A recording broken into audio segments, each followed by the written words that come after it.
My mother, like many of our parents, for anyone listening out there, a la Freud, way back when, your Mhm. relationship with your mother is perhaps the most important relationship of your life. There are lots of reasons for that. My mother was a very complicated woman. She was brilliant. She was loving. She was thoughtful, but she had a very complicated early childhood past that was very traumatic and really affected her emotional well being. And as a young child, uh, I had some really big challenges because of it. Like many of the listeners, my parents were divorced at a really young age. My parents had a very dysfunctional, very abusive, very violent relationship before their divorce. And my mother ended up in a mental institution for a while.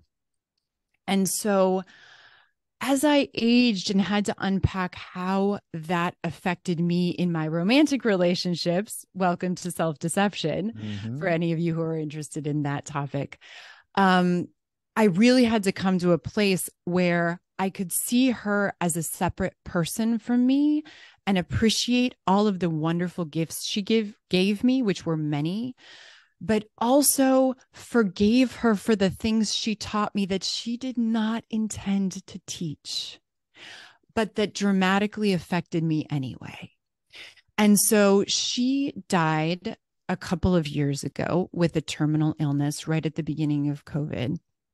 And when we found out her diagnosis, I really had to pause and really think through, how do I want to end my relationship with my mother? She is who she is. There are some things that are not ever going to change about her that are hard for me. And there are some things that I absolutely love and appreciate about her. So let's be deliberate. How are we going to craft the end of your life? How am I going to help support you through it? How am I going to get to a place with you where you leave this planet and we don't have any unfinished business? That is my goal. And that's what we did. And I am forever grateful for that because, I've said this many times. I think living with regret is one of the most painful experiences you have as a human because regret is kind of made up of two parts. The first part is the longing for a different outcome. So it's looking back and wishing that something different had transpired or happened.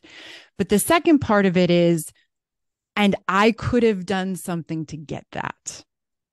I am somehow responsible for the outcome that was created. And I knew better. And I could have done it differently, and I didn't. And you put those two things together, and it is so painful as a human because it's those moments in your life where you think, oh my gosh, I knew better. She was dying. I knew she was dying, and I didn't say those things to her. I didn't have those conversations. I didn't try to resolve it while I could. And now she's gone, and now I'm just left with this hole. And as a therapist and as a psychologist, the hardest part of that is that we can't go back and fix it now because it already happened. So now our journey is to try to get comfortable with the choices that you actually made. And some of that is going to hurt and cut and be profoundly, horrendously painful for you. So the degree to which you as a human being can really deliberately say, this is the situation I'm in. This is the hopeful outcome that I have, what I have control over.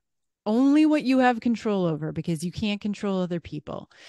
If you can then look yourself in the mirror and say, I did the best I could to get this outcome so that I don't have regret about how our relationship ended.